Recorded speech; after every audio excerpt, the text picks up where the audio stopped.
That's freaky, I like it. When I speak about modular synthesizers on this channel, very often I'm talking about live performance with modular. But that is not at all the only use case. One important use case for modular is making yourself a little rack in the studio that you can use to harvest layers from. And that's the workflow that today I want to introduce you to. It's pretty straightforward overall. I've built us a little modular unit here that has no performance features within it whatsoever. It's only a sound design tool. And in fact, it's a tool that I've designed right now to harvest beautiful drum loops or percussive layers from. But I think I've used the word harvesting already 2 times now. So what do I mean? Well, what I mean is that we go into our DAW and we set a certain BPM. Then we come to our modular system and we set the same BPM. We create a sound in our modular system that we like and we record that into Ableton or into our DAW somehow. And once we recorded that sound, we now have that as a sample and we go back to our modular and create a different sound and record that in layers to stack over the original sound.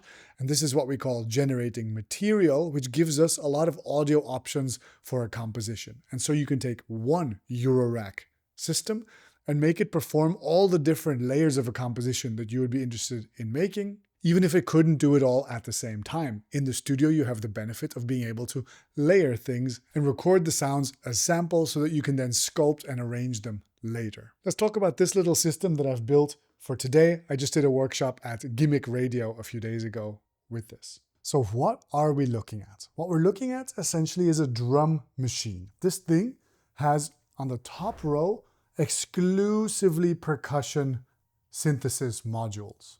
So all of these modules expect some kind of a trigger or gate signal that tells them to play a sound, and then they output audio, and that audio we're going to record. So we need 2 things. On the one hand, we need sequencers that can send those triggers. That's this whole section here. These are purely different sequencing methods with one unit being able to set a BPM, and that's going to be very important for this workflow. And then this unit here is the sound card that we're going to use to capture all the sound into Ableton Live, into our DAW. In general, with modular, you're going to have to figure out some system to get the audio from your system into the DAW. And one of the more straightforward ways to do that could be through the use of one of these cables, which just has a mini jack on one end and a jack on the other. And you could just take the output of one of your sound units and plug that straight into your sound card. Now, one of the risks of that is that the volumes that come out of a eurorack case are quite loud, and so they could clip the inputs of your sound card depending on your sound card. That won't necessarily happen, so this could be the simplest way forward for you,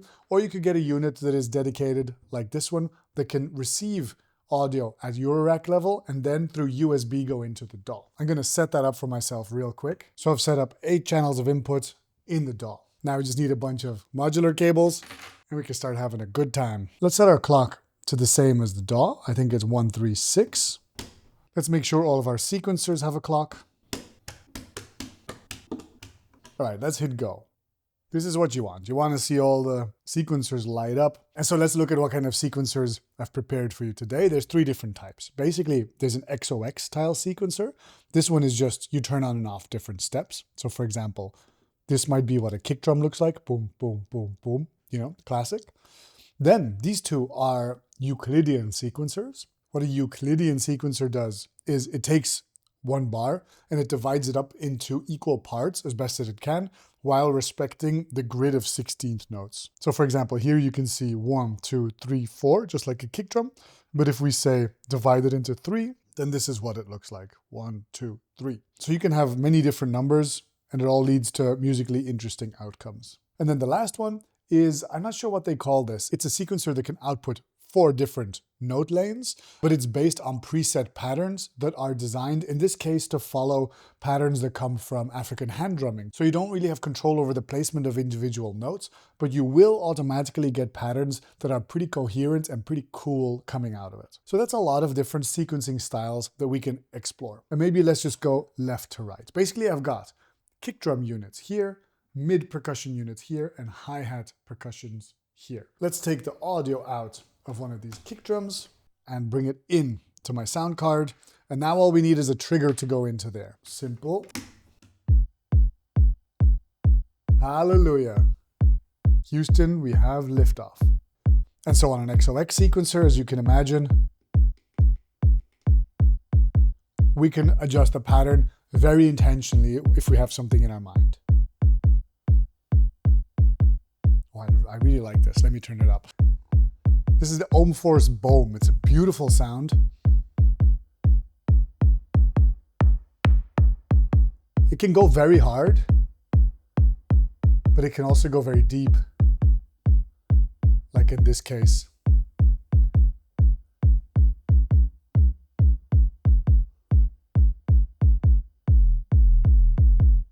Let's pair this up with some mid percussion and some high percussion just to get a vibe going, and then we'll hop into Ableton and start seeing this workflow of harvesting layers. So let's take a Euclidean sequence and send that into the BIA. The BIA is a legendary unit by Noise Engineering. It can do crazy different types of percussions. You're gonna hear it now in a sec. Oof. And here we see one of the reasons why this is not a performance case, right? We have, within our case, very little influence over how these sounds are mixed. We can just turn them on and off. Inside of Ableton, that's where I'm doing the mix down, which means, in this case, the relative volumes of the sounds. So in Ableton, I had to go and turn down this sound like 10 decibels or something because it was absolutely deafening. Let's go to channel 2 on our sequencer to make a little hi-hat riff. There we go.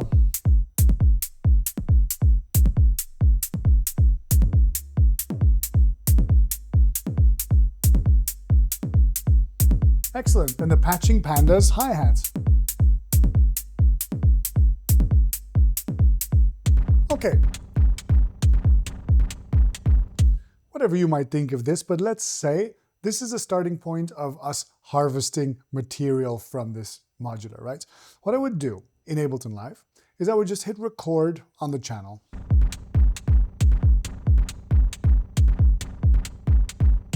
We let it run for a while and then we can just stop.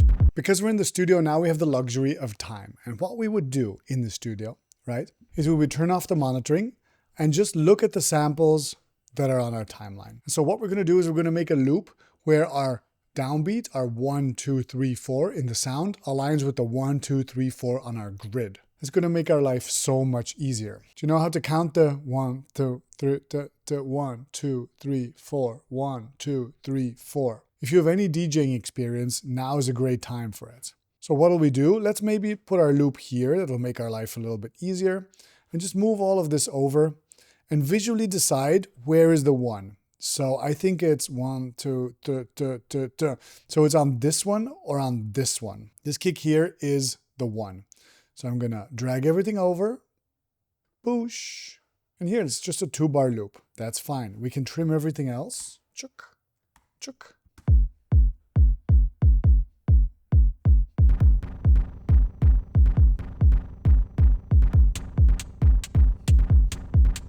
And I can now mix this down, I can chop it up, I can do variations and reverse bits of it, I can put it through various effects. And this is now the basis of a track, right? But I can imagine that some of you will be like, yeah, but I want to keep using my modular. I've got so much potential there. Let me continue to use it. But we've stopped playback here, we've stopped playback on the modular. The two things are out of sync or just unsynchronized. And a lot of people will get too much in their head about how to get these two things to sync. However, my preferred way of dealing with this is kind of a DJ's way of dealing with this. Imagine if you've got two vinyl players, they both are not mechanically synchronized in any serious way. So what you would do is you would just hit play on both records and then by ear decide how fast it should be. And in this case, we can set them both to 136 BPM. That doesn't change. But then we just nudge one forward and backward, same that you would do with a vinyl, until the rhythm sits in the pocket. And if it sounds good, that's exactly just how you should record it. So let me do that exercise for you. I'm going to mute the hi-hats. And I'm going to try and figure out how to layer more stuff from the modular. Okay, so we're going to hit go. And no sound's going to come out because those channels, 1, 2, 3, have been set to no monitoring. So let's just, for our mental health, remove all the cables that are not relevant to us anymore. And actually, let's take another hi-hat here. Let's put this into number 4. And so this hi-hat now is not synced up with our composition. So what are we going to do? Like a DJ would, we're going to take this BPM. It says 136 BPM. Let's speed it up until it sits in the pocket. There we go. A bit more. Too much. Once it's in the pocket, we bring it back to 136. So now is the question, just like in Whiplash, is it rushing or is it dragging? Were you rushing or were you dragging? I don't know. Start counting. So I want this to go backwards a little bit. So I think we slow it down a little bit.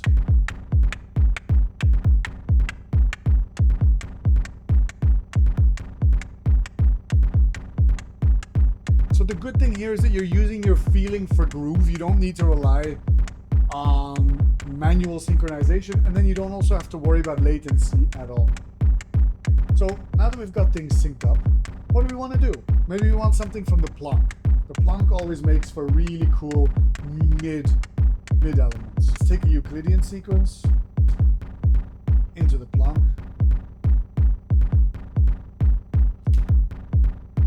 And audio also from the plonk.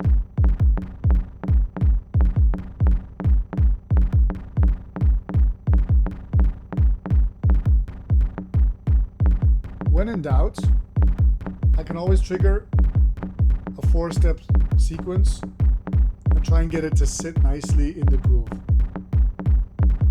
And let's also have some maybe LFOs affect some parts of the hand drum.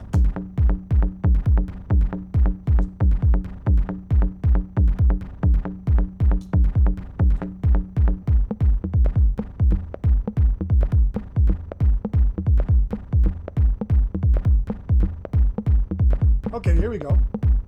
So I've made a little conga line with some modulation, because I have some modulation units here, which is an LFO and a step sequencer. So I've modulated some elements on the plonk.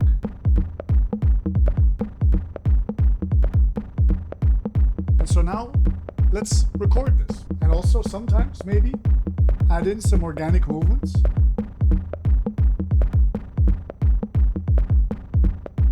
Sometimes when you're arranging, you're kind of grateful to have some variations on the sound.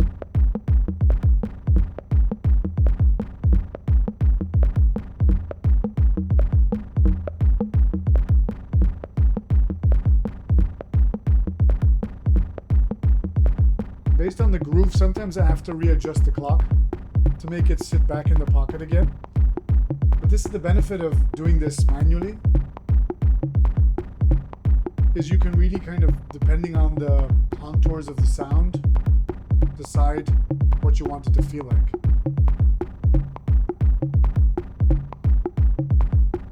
Okay, let's stop recording. Set the monitoring to off, and now what we're hearing is the samples inside of Ableton. As you can see, I've stopped the sequencer on my modular, so that's gone now. Let's record something to track number 5.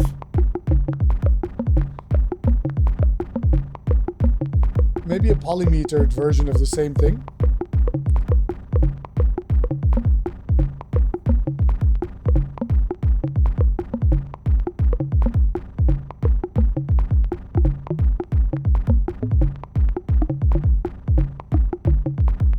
That's weird, huh?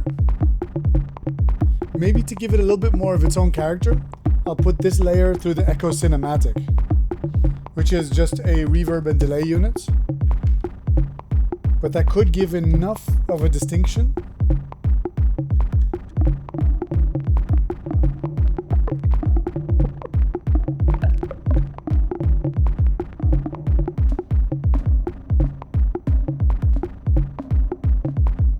Let's say I record this one as well, and imagine bringing back in that hi-hat.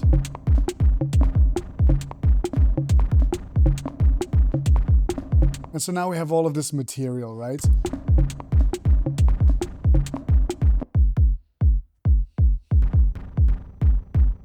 And we can now creatively mix this down however we like. I'm imagining maybe making things darker. This one is very, like a lot of low frequencies, so let's with a bit of reverb. Not so long reverb. A little bit less. Cool. I think this one could do a little bit of reverb too. Beautiful. And then our last layer.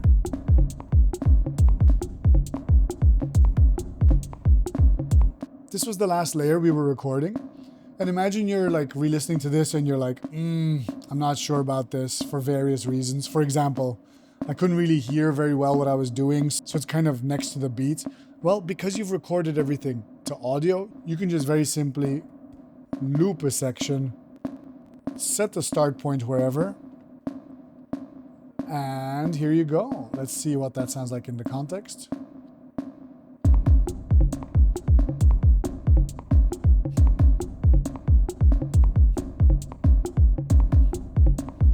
Nice. Now I kind of really want like a backbeat clap on this, just for fun. So let's get ready to record that as well. Same process. So first of all, let's design a little clap sound. I'm going to use the fracture and bring that into 6. Because I think I know exactly where I want it on the beat, I'm going to use the XOX sequencer. So now let's use our trick again.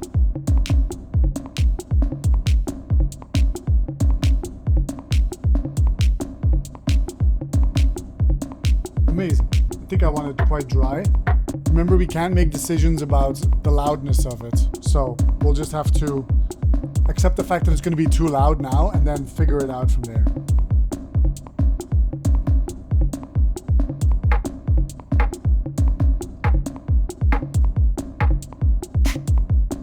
That's freaky, I like it.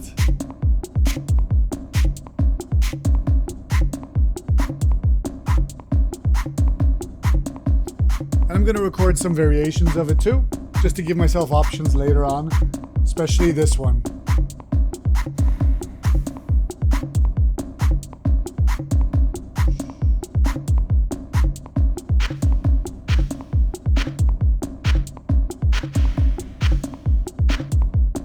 Cool. Let's use that. And of course, remember when recording audio, you can always zoom out and just go back and select the section that you like, hit Command L to loop it, make sure monitoring's off, and then you can now with audio nudge it to sit wherever you think it should be.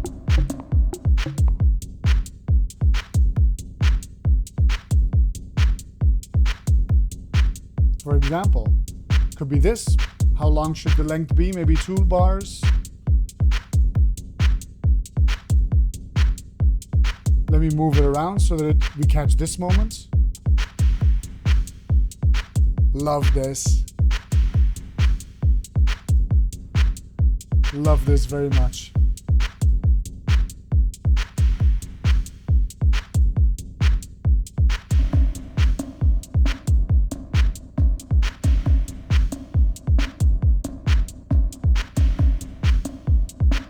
This could be a track.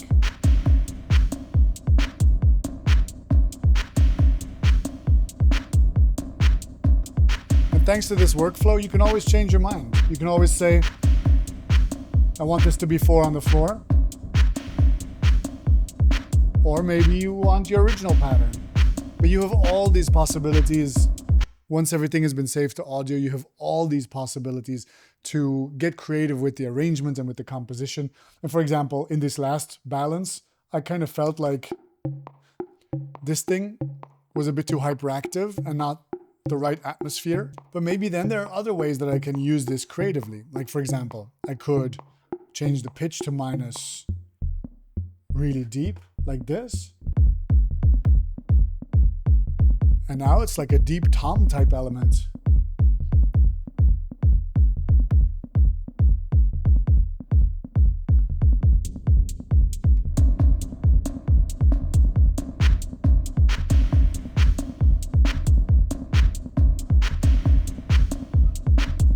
It's the vibe. It's the vibe. Anyway, I hope that gives you some idea of ways that you could be using a modular in your studio, or any hardware in your studio for that matter, to harvest layers and to generate material. You don't need that much to get started.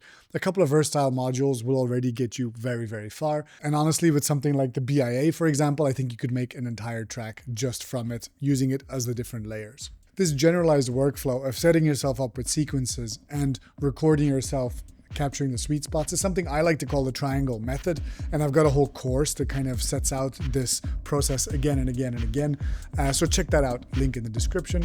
If you liked what I teach, maybe go check out one of my other courses. Say something nice to me in the comments, like the video, subscribe to the channel, and until next time, stay producing, be good to each other, and take care. Bye-bye.